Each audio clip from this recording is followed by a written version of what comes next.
So unahin natin ang patungkol kay Giannis Antetokounmpo ng Milwaukee Bucks mga kaibigan kung saan hindi na nga naging ganon kaganda ang sitwasyon ni Giannis sa grupo. Matapos inilaglag agad ng Indiana Pacers sa first round ng playoffs this season ay matunog agad ang usaping posible nga daw nalilipat siya ng ibang kupunan next season sa isang team na magbibigay sa kanya ng dagdag pang singsing.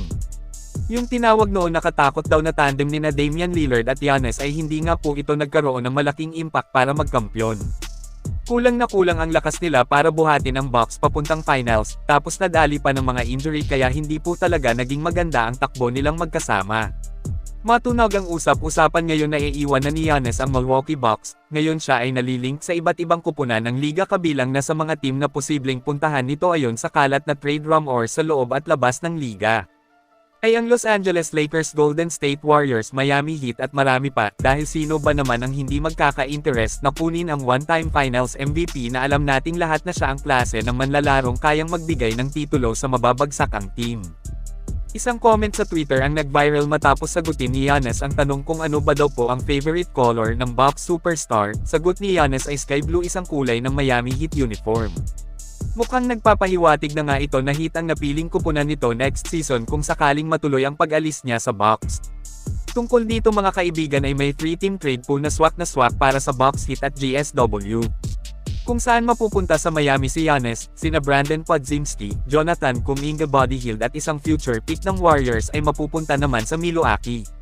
Habang makukuha naman ng gold-blooded sina Bam Adebayo at Andrew Wiggins, mukhang solid ang trade na ito, patas lang para sa tatlong kupunan.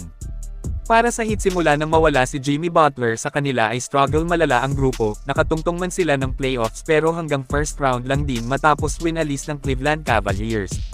Kaya maganda kung makukuha nila ang kagaya ni Giannis Antetokounmpo. Sa Bucks naman sureball ang future nila kay BP at JK at may Hield pa na may kakayahang bumago ng laro, na nakita natin na mag-ingay ito sa playoffs sa Game 7 pa talaga kontra Houston Rockets. Sa Warriors naman okay para sa grupo ang maibalik si Andrew Wiggins sa kanila na ngayon may Jimmy Butler na, at kasama pa si Bam Adebayo, isang klase ng sentro na kailangan ng GSW. Ang maganda pa, may nabuong chemistry na kakaiba na si Jimmy Buckets kina Bam at Wiggins. Lalo na si Wig na dating Warriors kaya matik babalik ang dating lakas ng Dubs. Kayo mga kaibigan, ano ang masasabi nyo sa 3-team trade ideya na ito? I-comment lang po yan sa ibaba at akin pong babasahin yan. Maraming salamat po, mag-iingat at God bless sa lahat.